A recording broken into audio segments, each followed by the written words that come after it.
Did you know that the largest cell in the human body is the female's egg cell, or ovum? It is approximately 0.1 millimeters and is barely visible to the naked eye. So today, let's talk female. I thought I'd bring you a probably more common than anticipated syndrome. PCOS, or Polycystic Ovarian Syndrome, affects about 15 to 20% of women, though that figure depends on what criteria are used to diagnose it. The name itself probably isn't the best because it insinuates that you need to have cysts on your ovaries to have it, but you don't, at least not according to the Rotterdam criteria, which is the most generally used and suggested for use in clinical practice of diagnosing PCOS. So that's the criteria I'm going with for the rest of this. The Rotterdam criteria state that 2 out of 3 of the following symptoms need to be present: androgen excess, ovulatory dysfunction, or polycystic ovaries. In males and females, hormone balance is exquisitely controlled. The male hormones are androgens like testosterone, and the female ones are estrogens. If you could see me talking right now, you'd see me doing air quotes around male and female, because both sexes have both hormones, but the balances are different. These hormones give rise to male and female secondary sexual characteristics. In women with PCOS, there may be hyperandrogenism, that is, excess androgens.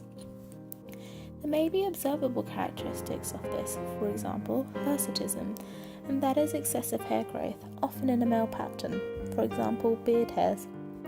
Or this may be assessed using a blood test. And the free androgen index will be raised, or there will be low levels of sex hormone binding globulin, because this is bound with the excess testosterone. Other tests used to support diagnosing the hormonal side of PCOS include the luteinizing hormone to follicle stimulating hormone ratio being more than 3:1. This is where serum luteinizing hormone is raised, and follicle stimulating hormone is relatively lower than in a normal menstrual cycle. This has to be measured in the first week of the menstrual cycle, but it's quite an inconsistent measurement, so it isn't normally used alone. Ovulatory dysfunction is another symptom of PCOS, but often the symptom that appears to women is that of irregular periods or absent periods. So a normal cycle is variable between women anyway. It's considered 21 to 35 days and with less than 7 days of bleeding as normal. In PCOS, there may be oligo or anovulation. Oligo, which means that ovulation isn't occurring regularly, and this can be more or less frequent than the norm, or anovulation, where there isn't any ovulation at all. It's important to remember though that just because someone is regular doesn't mean ovulation is happening. And like I said, many women with PCOS experience regular or absent periods as an indicator. Finally, as diagnosed by the scary sounding transvaginal ultrasound, is the presence of cysts on the ovaries. If an egg isn't released, the follicle where the egg is can continue growing. Or if ovulation does occur and the follicle reseals, fluid can build up inside. Both of these can lead to cysts on the ovaries.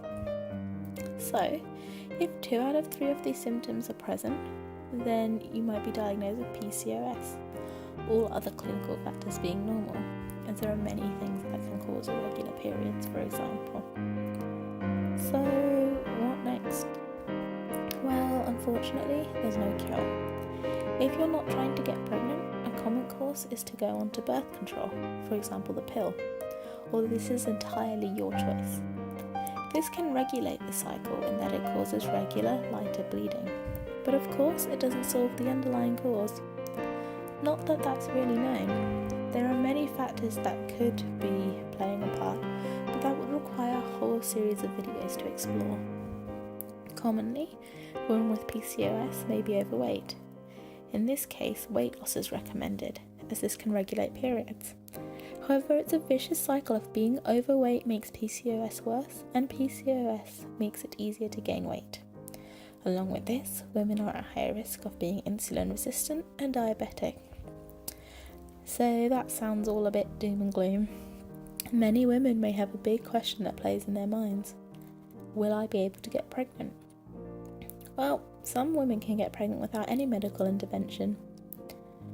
Weight loss is recommended where BMI is more than 25 and the woman's under 35 years old. If this hasn't worked after 6 months, then pharmacological options can be considered. These include clomiphene citrate or using clomiphene citrate with metformin. Another pharmacological option is the use of gonadotrophins. Surgical options include laparoscopic drilling to induce ovulation, or if this all fails, in vitro fertilization or intracytoplasmic sperm injection are all other options. PCOS is an incredibly complex syndrome with all sorts of factors that cause and interplay in it. And like I said, scientists themselves aren't too sure of it. There is a genetic factor, but the mode of inheritance is unknown, and what that genetic factor is exactly is definitely unknown. If you've been listening to this and you think that some of what I've said sounds familiar, I'd recommend talking to your GP. They can help you out with where to go from there. But try not to worry. There's many options to help you out if you are diagnosed with PCOS in the end. So thanks for listening. I hope you found this interesting and hopefully see you in the next video. Bye!